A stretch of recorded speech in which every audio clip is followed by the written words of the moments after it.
कृष्णा, सबसे पहले मैं यदुनंदन योगीराज श्री कृष्ण भगवान के चरणों में पुष्पांजलि अर्पित करता हूं। आज यादव विकास समिति के सम्मानित मंच पर इस देश की आन बान शान और आज यादव विकास समिति की ओर से इस नव वर्ष मिलन समारोह के मुख्य अतिथि इस देश के रियल हीरो, समाज के तो है ही, इस देश के real hero captain Ramchandra Yadav ji और इस कार्यक्रम की अध्यक्षता बखूबी से वो शानदार तरीके से निभा रहे बड़े भाई परमेश्वर यादव जी, देवेंद्र यादव जी, भूप सिंह यादव जी, प्रमोद यादव जी, हमारी बहन भानुश्री यादव जी जो गीत के माध्यम से हाई रेजिमेंट के निरंतर कई गाने बनाकर इस देश के अंदर हर यादव तक उसको पहुंचाने वाली, हमारे बीच में उत्तर प्रदेश अध्यक्ष प्रवीण यादव जी, दिल्ली के अध्यक्ष मनीष यादव जी, जेडी यादव जी और तमाम वकील साहब, तमाम भगवान श्री कृष्ण के वंशज, बुजुर्गों, नौजवान साथियों, सभी को मेरी तरफ से जय श्री कृष्ण। साथियों, आज हमारे बीच में वो वीर हीरो है जो अपने शब्दों द्वारा जो 1962 जो भारत चाइना का युद्ध हुआ था वो आपके सामने बताएंगे किस तरीके से इन्होंने युद्ध लड़ा था। यादव समाज का एक गौरवमय इतिहास रहा, ये शौर्य पराक्रम से भरा हुआ इस देश को आजाद कराने के लिए मुगलों और अंग्रेजों के खिलाफ वीर हीरो ने सबसे ज्यादा शहादत बलिदान देकर इस देश को आजाद कराने का काम। 1857 की क्रांति के नायक, प्रथम क्रांति जो 1857 में नारनौल, मेरठ और करनाल से हुई थी, उसके भी नायक राव तुलाराम के नेतृत्व में राव रामलाल ने किया। 5000 हीरो ने तोप के मुंह में डालकर अंग्रेजों के 2-2 जनरलों को मार गिराया। इतिहास गवाह है, इस वीरों ने संख्या कम हो ज्यादा हो, इस देश की रक्षा के लिए जो एक समाज को जितनी हिस्सेदारी निभानी चाहिए थी उससे भी ज्यादा खून का रक्त देकर इस देश की रक्षा करने का काम किया। अगर आज जम्मू और कश्मीर इस देश का अंग है तो उसमें सभी जातियों का रहा है, लेकिन उन सभी जातियों से ज्यादा वीरता, शहादत और बलिदान अगर किसी का रहा तो भगवान श्री कृष्ण के वीरों का रहा। ये मैं नहीं कहता, ये आपका इतिहास बोलता है। साथियों, 1857 की क्रांति के बाद अंग्रेजों ने निर्णय लिया कि हमें तो देश पर राज करना है और यही हमें देश पर राज नहीं करने देंगे। उसी समय हमारे को बागी कौम करार कर दिया और उसी का भुगतान है कि आज तक हम हाई रेजिमेंट की मांग कर रहे हैं, लेकिन आज तक हाई रेजिमेंट नहीं। अगर हम 1857 में अंग्रेजों का साथ देते, देश के साथ गद्दारी करते, तो हमारे कंधे पे पहले नरानी सेना थी, इसके अलावा किसी की सेना नहीं थी।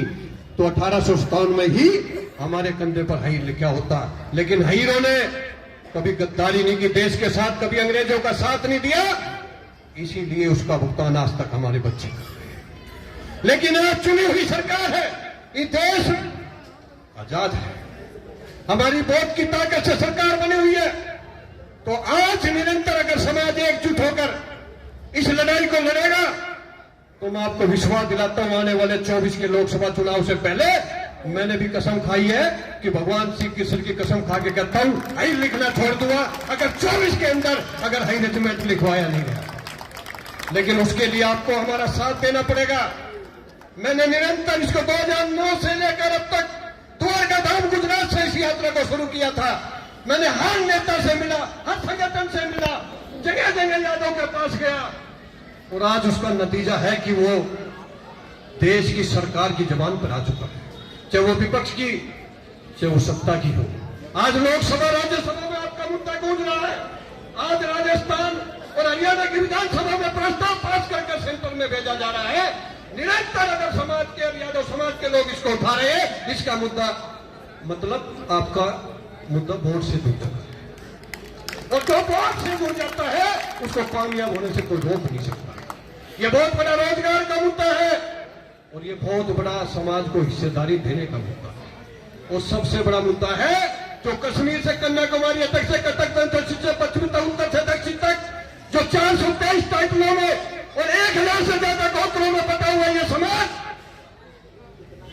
एकजुट हो जाएगा। और जिस दिन एकजुट हो जाएगा देश का 26 करोड़ यादव, 15 से 16 करोड़ में एक देश का प्रधानमंत्री पैदा होता है। हमारे पास तो अपनी इतनी संख्या है कि हम हर पार देश का प्रधानमंत्री यादव बना सकते हैं। भगवान श्री कृष्ण के वंशजों को अपनी को छोड़कर, एक दूसरे हिंद को मारना छोड़कर, एक दूसरे हिंद का हाथ पकड़कर अगर जिस दिन लेकर चलना सीख लोगे, मैं आपको विश्वास दिलाता हूं इस दुनिया के अंदर कोई असली देश और दुनिया का बाप था है तो भगवान श्री कृष्ण थे और ये यादव समाज था। कोई शेर है तो देश में कोई बब्बर शेर है तो श्री कृष्ण वंशज है, यदुवंश है, यदुवंश है, यदुवंश है। अपनी ताकत को पहचानो, आपस में लड़ना बंद करो, एक साथ होकर इस लड़ाई को लड़ो। मैं आपको विश्वास दिलाता हूं जो हमारे को इग्नोर करते थे, आज 4 मंत्री आपके सेंटर में बैठे हुए हैं, गवर्नर हरियाणा का आपका बैठा हुआ है, 4 स्टेटों में जीजी भी बैठे हुए हैं, एनडीएमसी का चेयरमैन आपका, दिल्ली नगर निगम का स्पेशल कमिश्नर आपका है, और जगह जगह हिस्सेदारी आपको मिल रही है। तो इस देश में जो हाई रेजिमेंट का आंदोलन निरंतर चल रहा है, इस सरकार पर दबाव बन रहा है। पहले ये सोचते थे उत्तर प्रदेश, बिहार, गुजरात, हरियाणा के अंदर ही यादव समाज है, लेकिन मैं आपको विश्वास दिलाता हूं साउथ के अंदर उत्तर प्रदेश, बिहार से भी ज्यादा यादव समाज के लोग हैं, लेकिन अलग अलग टाइप के। इसलिए मैं आपसे कहना चाहता हूं समय का वक्त दोबारा नहीं होता। ये आने वाला लोकसभा का चुनाव ये आपको बहुत बड़ी हिस्सेदारी दिला सकता है, ये आपको एकजुट कर सकता है। और निरंतर हम लोगों ने संसद का घेराव, प्रधानमंत्री का घेराव, रक्षा मंत्री का घेराव और जंतर मंतर हो या संसद भवन हो, पूरे देश के अंदर रथ यात्रा निकालकर हाई रेजिमेंट बनाओ, रथ यात्रा एक एक हाई के गांव, एक एक शहर से जाकर हमने उसको जगाने का काम किया है। और जो हमारे को इग्नोर करते थे आज वो सबसे ज्यादा हाई रेजिमेंट की बात कर रहे हैं। आज हरियाणा के अंदर आप चले जाइए, आज 9 महीने के आसपास हो गया, खेत की ढोला में आपका अनिश्चितकाल के लिए आंदोलन चल रहा है। आपके भोपाल में रथ यात्रा चल रही है, कल बुलंदशहर में रथ यात्रा थी, और आने वाले मार्च के अंदर ये विजेंद्र यादव फिर अपने परिवार घर को छोड़कर द्वारका धाम गुजरात से रथ यात्रा शुरू कर, और जब तक लोकसभा का चुनाव नहीं आएगा और जब तक समाज को रामलीला मैदान और दिल्ली के जनता मंत्र को नहीं भर देंगे और एकजुट नहीं कर देंगे, जय यादव माधव हाई रेजिमेंट हमारा, जब तक मैं अपने घर नहीं आऊंगा, जब तक मैं घर नहीं आऊंगा। निरंतर इसी महीने में गुजरात जा रहा हूं, 7 राज्यों के अंदर मीटिंगें लेकर और मार्च की तैयारी कर और फिर रथ यात्रा निकालकर मैं शुरू कर रहा हूं, क्योंकि मैंने कसम खाई है जीवन दोबारा नहीं मिलेगा, एक ही बार मिलेगा। तो जो इसको कहते थे ये हाई रेजिमेंट नहीं बन सकती थी, आज वो भी हाई रेजिमेंट की बात कर रहे हैं, हमारे सांसद भी कर रहे हैं, लालू मुलायम के बच्चे भी कर रहे हैं। क्यों कर रहे हैं? क्योंकि हमारा समाज इसके लिए आंदोलन कर रहा है, इसकी मांग कर रहा है। आज लोकसभा, राज्यसभा में, विधानसभा में यह मुद्दा उठ रहा है, और मैं आपको दावे के साथ कह सकता हूं अगर आप एकजुट होकर इस लड़ाई को लड़ोगे तो आने वाला समय 24 में यादव का होगा, और जब यादव होगा तो देश भी खुशहाल होगा। और देश के अंदर आज यादव पे जितना अत्याचार अन्याय हो रहा शायद इतिहास में कभी नहीं होगा। कि वो बिहार में कटिहार का देख लीजिए आप, क्यों? क्योंकि हम बटे हुए हैं। इसलिए मैं आपसे कहना चाहता हूं संगठन कितने भी हो, सब अपने अपने काम कर रहे हैं, उन सबका साथ दो, लेकिन जब कोई बड़ा मुद्दा वो समाज को मजबूत करने का हो, समाज के वीरों की लड़ाई का हो, समाज को रोजगार की हिस्सेदारी दिलाने का हो, समाज को राजनीति में हिस्सेदारी दिलाने का हो, समाज को एकजुट करने का हो, तो आप सब लोगों को वहां पर पहुंचकर हिस्सेदारी देनी चाहिए, ताकि आपका हक मिल सके और देश के अंदर समाज का इतिहास पढ़ सके। आज कुछ चुने हुए लोगों ने आपके इतिहास को इतना तरोड़ मरोड़ दिया है, जो विश्व के अंदर 8 मानतम लड़ाइयों के हीरो, जिसमें पूरे विश्व की 8 मानतम लड़ाई 18 नवंबर 1962, जिसमें चाचा भतीजे, सगे भाई, जीजा साले सब थे, लेकिन सरकार का आदेश आने के बाद भी वापिस नहीं आए। उन्होंने कहा भगवान श्री कृष्ण के वंशज है, ही रहे, मरेंगे मारेंगे, पर महात्मा की सीमा को छोड़ के नहीं जाएंगे। और इस टाइम हम यहाँ दिवाली पर मिठाई बांट रहे थे, दिए जला रहे थे, गले मिल रहे थे, उस समय हमारे वीर है 303 बंदूक उत्तर प्रदेश बिहार के सब लोग जानते हैं। एक बार उसको खोल निकाल कर दोबारा डालकर इतना बैक इतनी गर्म हो जाती है, आज का युवा उसको चला भी नहीं सकता, ऐसी हालत है।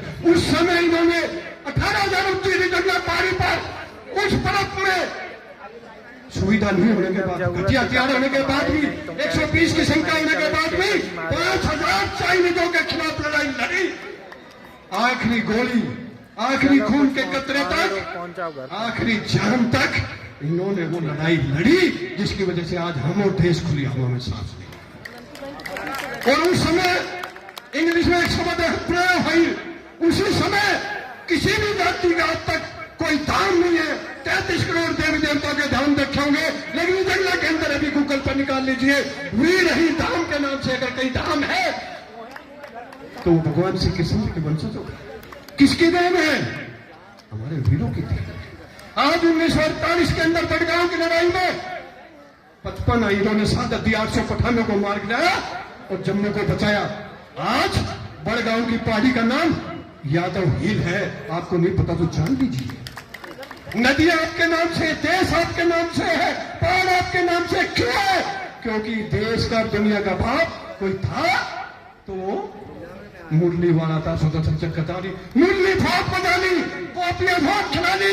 अब सुदर्शन चक्कर उठाने की बारी है, अब सुदर्शन चक्कर उठाने की बारी है। बहुत से आएंगे नेता, मैं तुम्हारा ये साथी वो दूंगा, आज तक किसी ने नहीं दिया, क्योंकि हिल ने ही दुनिया का साथ दिया है जब वो यहां मंच पे आए। इसलिए अहिर को मारना छोड़ो, अहिर की बेटी अहिर को देना सीख लो।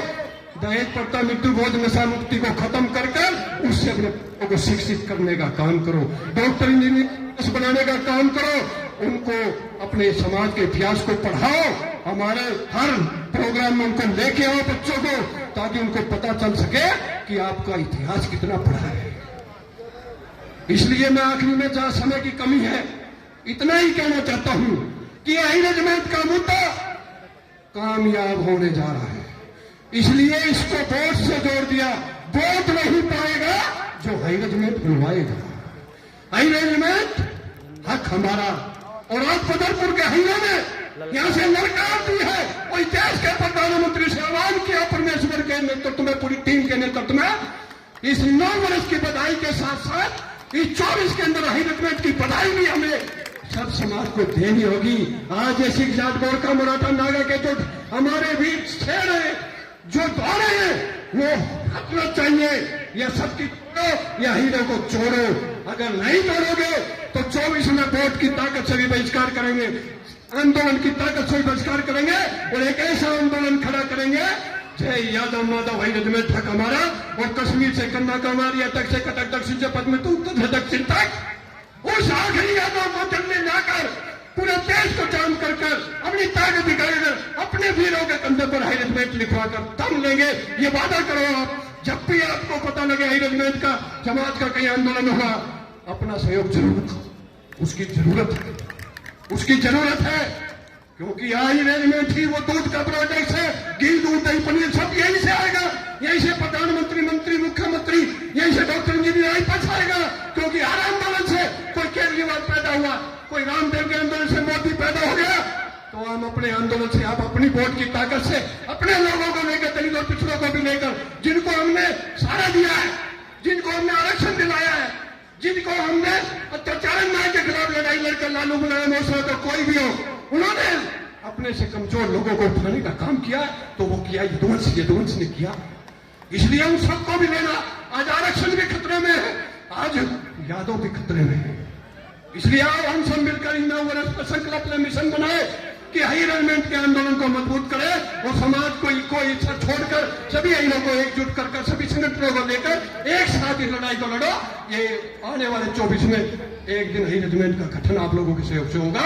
जय यादव, जय माधव, जय यादव, जय माधव। बदरपुर के अहिरों ने ललकारा है, अहिर रेजिमेंट हमारा है। बदरपुर से परमेश्वर यादव ने ललकारा है, अहिर रेजिमेंट हमारा है। बदरपुर से प्रवीण यादव ने ललकारा है, अहिर रेजिमेंट और हमारा है। बदरपुर से वीर हरिराम टंडन ने ललकारा है, अहिर रेजिमेंट और हमारा है। बदरपुर के सभी यादवों ने ललकारा है।